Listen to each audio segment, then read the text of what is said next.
sometimes shit happens and it's out of our control, but our response isn't. There's a few ways to go about this, and I'm going to show you the ways. The first way to go about accepting and then moving on is to cut the amount of energy and attention you give to it. Now, we all know this. The more energy something has, the more powerful it's going to be. And we decide what we give energy to with our minds. So why not completely remove whatever the thought is or whatever happened from our head and give the energy to something else?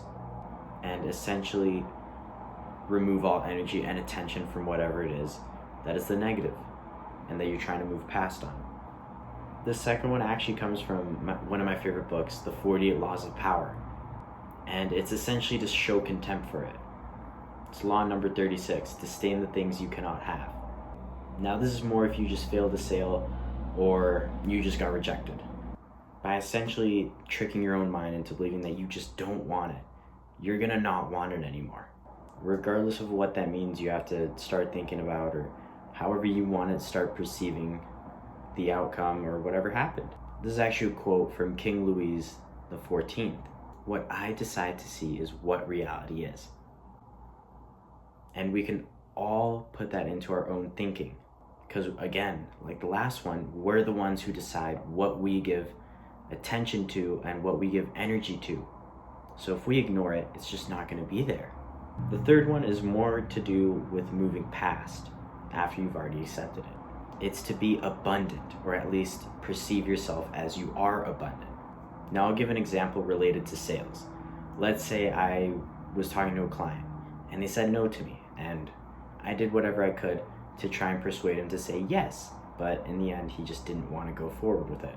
If that was the only client I had, or he was the last one in the pipeline for the day, then yeah, it's probably going to get to you if you just ended off in a bad note, or if you have nothing else to look forward to.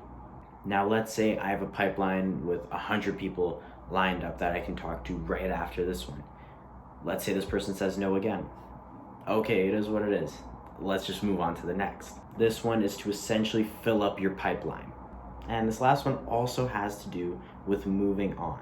Sort of relating back to the first one, you're gonna have to move your attention and your energy from whatever it was in the beginning to something new. Now, the top things that you can focus your energy on is your personal growth, your business, your financials, your health, your family, your education, and even your own personal thinking, like your mental. The question is, how can I level myself up on these subjects? Now, if whatever you failed at or whatever is stuck in your mind is related to any of these as well, then you just got to keep working on that one too. Your attention's going to get focused on something. You might as well make it a goal and not just something that has no real meaning or value to it. In essence, the way to accept and move past is to stop giving it energy, start to disdain it, fill up your pipeline, and focus your attention on your goals. I appreciate you making it this far into the video. Do give it a like. And with all that being said, have a good one.